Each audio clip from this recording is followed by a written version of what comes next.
নমস্কার সুপ্রিয় সুধী দর্শকবৃন্দ, আজ 17 জুন 2026 বুধবার। চলুন দেখে নেওয়া যাক আজকে আবহাওয়া কেমন থাকছে।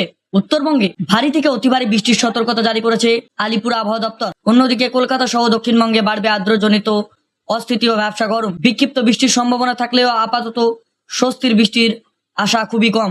বর্ষা রাজ্যে প্রবেশ করছে ঠিকই, কিন্তু তার প্রভাব এখনো সমানভাবে পড়েনি। পশ্চিমবঙ্গের সর্বত্র একদিক উত্তরবঙ্গের একাধিক জেলায় ভারী থেকে অতি ভারী বৃষ্টির সম্ভাবনা। হলুদ সতর্কতা জারি করেছে আলিপুর আবহাওয়া দপ্তর উত্তরবঙ্গে। অন্যদিকে কলকাতা সহ দক্ষিণবঙ্গের বিস্তীর্ণ এলাকায় বাড়ছে আর্দ্রজনিত অস্থিতিকর গরম। ফলে সাধারণ মানুষের মধ্যে প্রশ্ন জাগছে, বর্ষা এসে গেলেও গরম কমার কথা, তাহলে ঘাম ঝরছে কেন? আবহাওয়াবিদদের মতে আপাতত দক্ষিণবঙ্গে বড়সড় বৃষ্টির সম্ভাবনা কম। ফলে আগামী কয়েকদিন ব্যবসা গরম থেকে তেমন কোনো স্বস্তি মিলবে না। দক্ষিণবঙ্গে বাড়বে অস্থিতিকর পরিস্থিতি। হাওয়া অফিসের সূত্রে খবর, বুধবার সকাল থেকেই আকাশ আংশিক মেঘলা থাকতে পারে, তবে বাতাসে জলীয় বাষ্পের পরিমাণ অন্তত বেশি থাকায় গরমের অনুভূতিও বাড়তে পারে। তাপমাত্রা খুবই বেশি না থাকলেও আর্দ্রজনিতর কারণে গরম অনুভূতি হতে পারে। ফলে সকাল থেকেই রাত পর্যন্ত অস্থিতিকর আবহাওয়া বজায় থাকবে বলে সম্ভাবনা। কোন কোন জেলায় ঝড় বৃষ্টির সম্ভাবনা রয়েছে চলুন দেখে নেওয়া যাক। বিকেল বা সন্ধ্যার দিকে দক্ষিণবঙ্গে কয়েকটি জেলায় বিক্ষিপ্ত বজ্র সহ বৃষ্টি হতে পারে। তার মধ্যে দিকে তালিকায় রয়েছে উত্তর 24 পরগনা, দক্ষিণ 24 পরগনা, পূর্ব মেদিনীপুর, নদিয়া, মুর্শিদাবাদ, পূর্ব পশ্চিম বর্ধমান জেলাতে বিক্ষিপ্ত বৃষ্টি হতে পারে।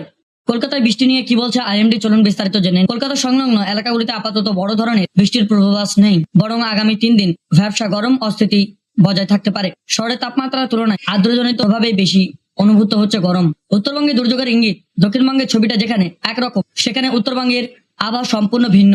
দার্জিলিং, কালিম্পং, জলপাইগুড়ি, আলিপুরদুয়ার ও কোচবিহার আগামী কয়েকদিন ব্যাপক বৃষ্টির সম্ভাবনা রয়েছে। কিছু এলাকায় ভারী থেকে অতি ভারী বৃষ্টি হতে পারে বলে সতর্ক করছে আবহাওয়া দপ্তর। পাহাড়ি এলাকায় অতি বৃষ্টির কারণে ভূমিধস, নদীর জলস্তর বৃদ্ধি এবং স্থানীয় জল জমার আশঙ্কা উড়িয়ে দেওয়া যাচ্ছে না। বর্ষা ঢুকলেও গরম কমছে না কেন, এই প্রশ্নটা এখন সবচেয়ে বেশি শুনতে হচ্ছে আবহাওয়াবিদদের। বিশেষজ্ঞদের মতে বর্ষা প্রবেশ করলেই টানা বৃষ্টি শুরু হবে, এমন ধারণা ভুল। বৃষ্টি হওয়ার জন্য শুধু আর্দ্রতা থাকলেই হয় না, প্রয়োজন অনুকূল অবস্থা, আবহাওয়ার ব্যবস্থা, যেমন নিম্নচাপ, ঘূর্ণাবর্ত বা শক্তিশালী ঊর্ধ্বমুখী বায়ুপ্রবাহ।